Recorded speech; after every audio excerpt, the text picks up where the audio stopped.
Hey, what's going on, guys? Welcome to Faith Evolved, where I talk about all things spiritual, metaphysical, philosophical, and mental health. This is your host, Jay, and if it's your first time here, well, thank you for joining. And please check out my video section, and if anything resonates with you, I definitely would be super grateful for your subscription, like and share the video, post comments, and hit the notification bell so you're notified anytime I release any new videos. And today, we have a video that's specifically targeted towards atheists. Yes, that's right, you heard that right. And I have 10 questions here for atheists that I think are legit questions, actual honest-to-God, pun intended, questions that are not geared to insult your intelligence. Like, none of this Christianese-based, biblical-based questions. No, these are legit questions from a theist who doesn't subscribe to a specific religion or belief system, but clearly I do believe there is a higher power. And I'm trying to find out why you don't, as an atheist. Stay tuned.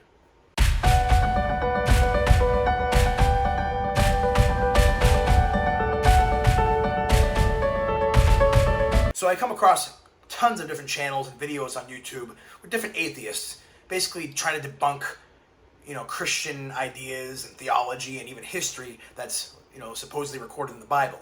We got some folks here like Emma Thor, Thomas Westbrook of Holy Kool-Aid, Drew McCoy of the Genetically Modified Skeptic, and many others who have released videos on the internet, trying to basically dissuade people from believing in anti-scientific ideas such as a creator God. And quite frankly, a lot of these videos are mocking Christian apologists who claim to have proofs of God, his existence, and of course, they're all fundamentalist Christians who use the Bible to back up their claims. So how about some, from a perspective of someone who's not a Christian, from someone who believes in a higher power, believes there is a God. Of course, we know it's a word symbol for, the highest personality in the universe, or the universes of universes, or whatever you want to call him, source, creator, an intelligent designer, the all, the I am that I am, whatever word symbol or symbols you want to use to depict this figure. It's basically the highest reality known to existence. So, let's get into the questions. All right, so question number 1. Are you sure that you can justify calling yourself an atheist? Hear me out, okay? This sounds like a stupid question, and I promise no stupid questions, but at least by the rules of logical fallacies, is it true that the burden of proof is on the person trying to prove God's existence? You cannot prove a negative. Why are you not an agnostic instead? Someone who doesn't know either way, okay? Ask anyone who is not being intellectually dishonest with you that if you provide with new evidence that something exists, they would have to change their minds, or at least think about it. And I get that atheism is the denial of the existence of a deity or deities. But I don't get the activism of some atheists who try to prove their point is correct when they cannot prove a negative. No one can ever prove to you that something doesn't exist, except for by proving that everything else that exists by proxy rules it out. You cannot presume to say that all data that could prove or rule out a deity exists. For this reason, atheism is, in absolute sense, impossible.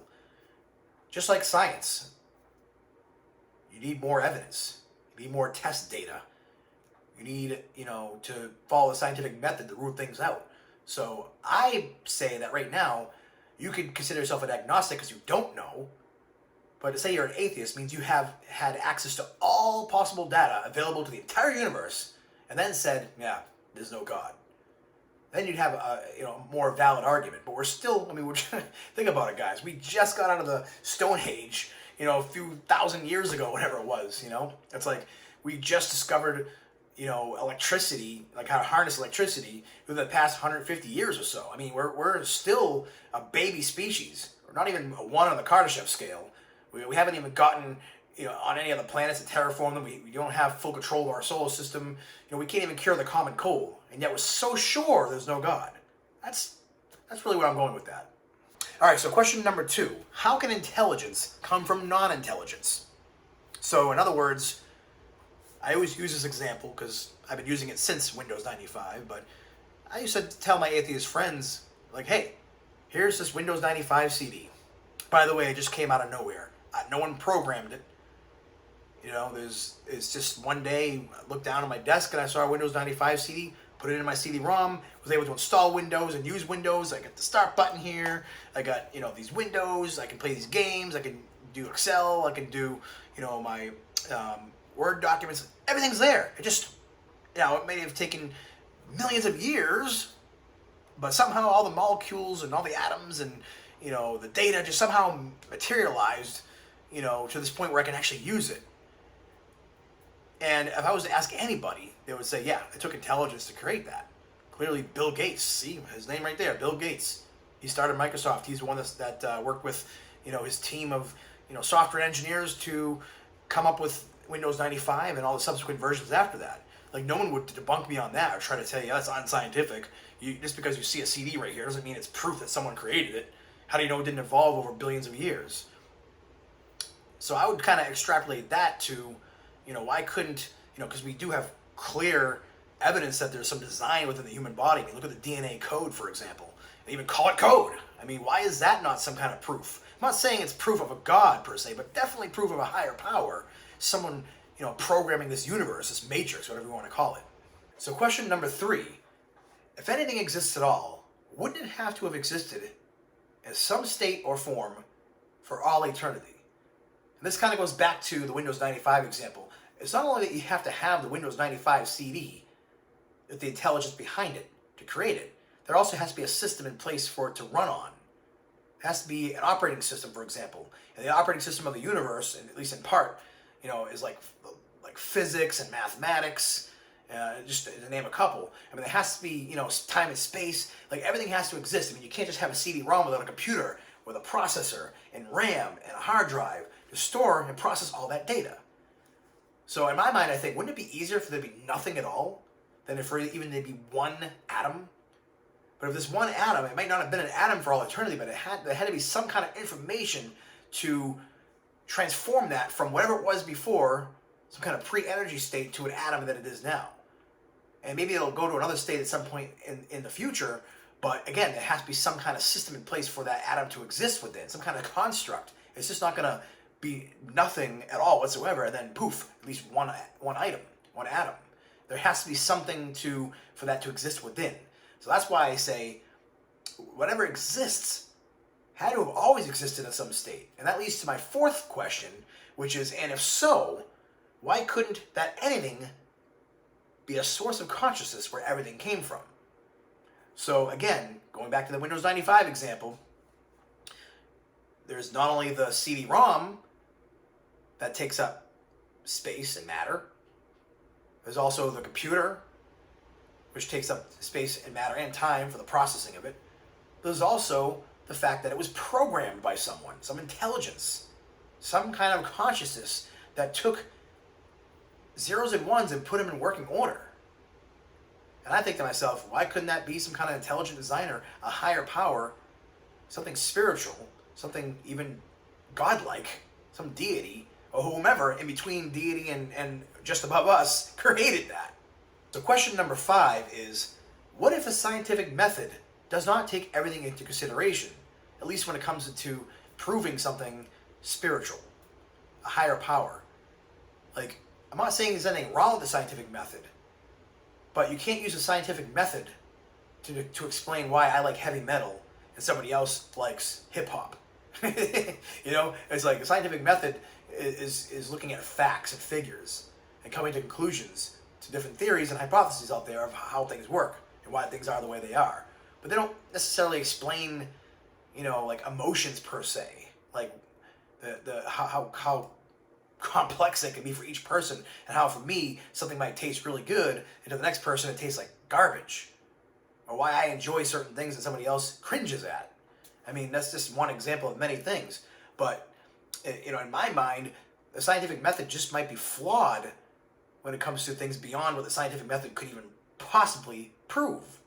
It might need some additional criteria to judge things by to find that out. And even still, no matter what, even if we were able to prove that there's a God, we'll never agree on what God wants, or the character of God based on that. It would just prove, yes, there is a higher power, or no. And that's all it would prove. All right, so question number 6. Why couldn't God just be an advanced alien race? Now, I know some Christians and other theists might balk at that question. And, and some atheists might even say, well, yeah, that's possible. Because there actually has been, like Dawkins, even Thomas Westbrook of Holy Kool-Aid, and other prominent atheist scientists, or at least scientists who are skeptical of there being a God, have conceded that, yeah, maybe there's, advanced alien race that seeded this planet. We evolved from that. Even the Rancher book talks about that. But yeah, why couldn't God just be an advanced alien race? Does that somehow destroy my worldview? Does that somehow, cause me to have a crisis of faith that maybe the God that I worship is some kind of advanced alien? Well, no, because that's literally what God would be, some kind of advanced alien, some advanced being that's beyond us. Like even Jesus, like if you read the Rancher book, he's Christ Michael. He's the head of this universe of Nebadon. But he also answers to a higher power, which is the universal Father. And there's different levels of God. There's God the Absolute, God the Supreme, and God the Ultimate. There's different levels. It's like a Matryoshka doll here. It might go on for all eternity for all we know. But it doesn't shake my faith if I found out one day that, yeah, it's just some kind of advanced alien being, because that's really what he or she would be anyways. All right, so question number 7. I'm going to preface this with just reminding you that when I say God, I mean that's just a word symbol that the world's religions have given to an intelligence that we have come from, that we sprang from, that created us, whatever you want to call it, source, creator. Again, doesn't matter. But my question is, what would it take for you to believe that such a being or beings exist? This is a serious question. I really don't have any other, gotchas or explanations. It's self-explanatory. Like, I really want to know what it would take, just out of curiosity. Like, what would it take for you to say, you know what? I don't know who God really is or what his character is, but I have enough information to say there has to be some kind of intelligent creator. All right, so question number 8, and this one's kind of more for fun. I actually posed this question a few months ago on a video that I said I just smoked some CBD and had some crazy thoughts or something like that. And I've had these thoughts before that, but sometimes when I'm, either smoking Delta 8 or CBD, like my brain seems to like make more connections and come up with, more, I don't know, just kind of solidifies these ideas and really makes me more inspired to really come up with ideas. But anyway, this question is, what if an advanced alien race was able to advance far enough where they were able to change reality and make themselves gods? For example, what if the human race over billions and billions of years evolved somehow to blow themselves up and didn't get killed by the sun expanding? We were able to take over the whole galaxy and evolve to the point where we had the ability to control space and time and change the laws of the universe and basically make ourselves God. And then we took all of our knowledge and all of our intelligence and created life on another planet somewhere. And that life evolved and came in contact with us or had an experience with us, and we were God to them. I mean, couldn't that what if that happened? I mean, that kind of messes with people's heads. It messed with mine a little bit, but not to the point where I had like some kind of existential crisis. It's just like, yeah, I mean, I guess anything is possible, and if that's possible, then you don't really even know. That's another thought that you have to say, you know what, I really can't know. I can't even know. But it's just something fun to think about that, for anything at all to be possible, everything could really be possible. All right, so here's another personal question. This is question number 9. And does a part of you secretly hope that there's a God or that there's not a God? Like, this is not really a question that you have to like answer in the comments or something or whatever, but it's more of a question that I'd like you to think about, like really, honestly think about. And I know this might even come across as being biased coming from me because I believe in a God. So for me to think of there not being a God, I can't fathom it. To me, it doesn't compute, And of course, I don't secretly hope that there's no God. Of course, I secretly hope there is a God. But my question to you is, do you, as an atheist, secretly hope there really is a God? Like, you really want the proof? Or do you secretly hope there is no God because you're afraid of him, or you don't want heaven, it's going to be boring, or whatever the case may be? I'm just curious. What is your emotional motivation for seeking God or not seeking God? All right, and last but not least, question number 10 is my favorite question of all, and it is, how can you know for sure that I don't know God? And here's a quote from the Rancher book that sums up this idea pretty succinctly. Paper 102, section 6.5 says, convictions about God may be arrived at through wise reasoning, but the individual becomes God-knowing only by faith through personal experience. And much that pertains to life, probability must be reckoned with.